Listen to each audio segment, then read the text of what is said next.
Nasabi niya sa akin na I kinda regret, sabi niya, na parang nagbalik Islam siya kasi hindi niya alam na there are too many rules. Sabi niya nasasakal na siya, feeling niya na hindi na daw siya, parang hindi na daw niya kaya. Yung pagka-boyfriend niya, yung pagka-hijab daw niya, bigla-biglaan. So, nag-hijab siya, tapos tinatanggal niya. Ayaw niya. She started to dislike hijab kasi pinipressure siya ng community at that time. Kaya nga, sinasabi ko sa inyo, guys, sa mga gusto magbalik Islam, please find your circle. Okay?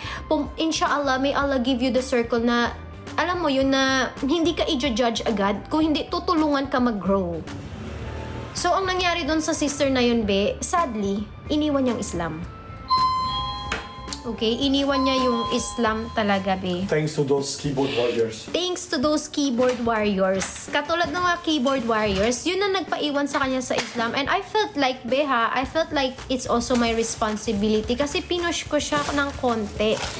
Konti? I'm not sure if konti, Kasi I tried to understand her, at the same time, sinasabi ko sa kanya, mali yung ginagawa niya. So parang, sabi ko, saan ba ako lulugar? Alam mo yun? Pero I tried to support her. Sinasabi ko sa kanya, look, it takes time. Sabi ko sa kanya, it takes time. Andito naman ako. As your friend, I will guide you. If you need anything, just text me, Aba, nagte-text din sa akin 1 to a.m. matutulog sa bahay ko, May asawa at anak na ako. Siya, may boyfriend. Napaka-sexy Latina, Pinatulog ko sa bahay namin. Kasi nga, sister nga natin in Islam. So, sabi ko, okay, kailangan niya talaga ng guidance. So, tinuturuan ko siya kung ano yung knowledge ko at that time. Tapos, meron din siyang session with these mga brothers na sisters na mga super extremist. May session din siya doon.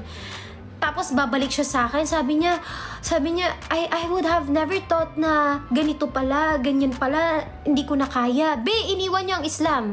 Iniwan niya yung Islam, Wag mo patulugin, baka akitin niya sa... alam mo ba, nag-cross na yan sa utak ko, Ba naman, uuwi asawa ko sa bahay, nagli-lipstick ang ante. Sabi ko, ba't ka magli-lipstick, uuwi asawa ko, anong gagawin mo? Papaganda lang daw siya. Ako kasi naive pa ako nun, bata pa ako nun Hindi ko na-realize. I try to see good in people. Parang okay, sige, mag-lipstick ka dyan. Uuwi ang asawa ko, nagli-lipstick ka, ante. Ayun na, ngayon naisip ko yun. Pero at that time, sabi ko, parang bakit ganun? Wala na akong sinabi masyado. Nagpapaganda sa asawa, hindi ko alam. Baka gusto niya ng strong Muslim man. Ang dami pa naman out there. Bakit ba dyan?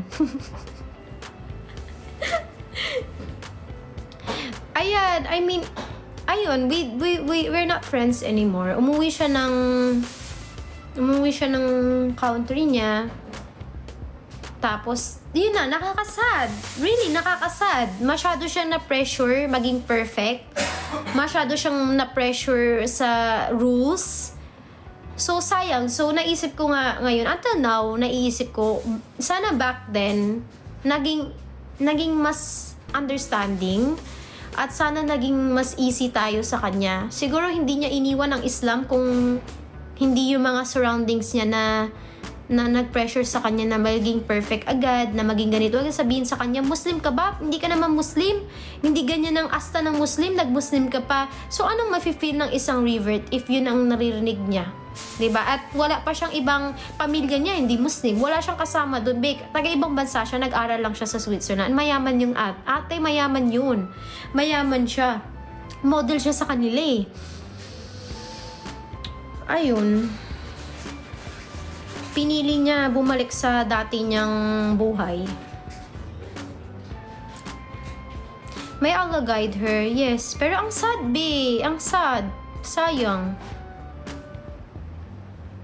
Sana ma-realize niya soon. Hindi niya na-realize soon kasi it's been 10 years, Wala na talaga. Matagal ko na siyang ni-research. Parang siguro 1 or 2 years ago ko siya ni-research. Ngayon naalala ko siya. Wala. Same pa rin siya as back then. Sayang. Ay, ito pa. Nagulat siya.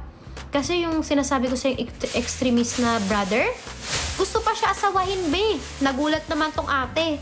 Pwede ba yun? Sabi niya, imagine, 3 kami magkakaibigan. Ako, yung revert, tapos si Donna, yung isa naming kaibigan.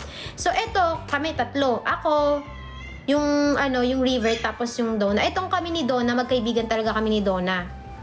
Magkaibigan kami, close friends kami, as in best friend kami. So, yung mga asawa namin, yun yung parang nagsasabi sa amin na i-guide siya.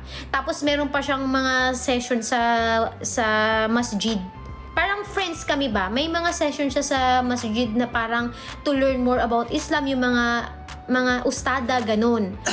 So, eto siya yun. So, imagine, etong etong kaibigan namin, yung asawa niya, tinanong siya kung pwede siyang asawahin.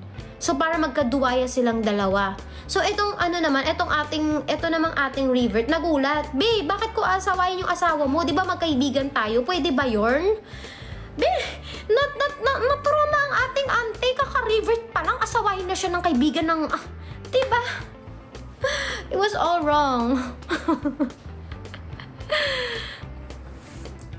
Nor, totoo, Be.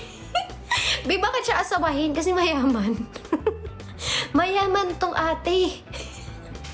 Sabi ko sa kaibigan ko, Be, okay ka ba la? Okay ka ba, Be? Sabi ko sa kaibigan ko dun si Donna, Be, okay ka ba na asawahin ng asawa mo etong si Jen? Sabi nung kaibigan ko, etong kaibigan ko, Be, ha, yung asawa niya kasi, Be, as in extremist, Be, as in sobrang religious, nakakatakot na.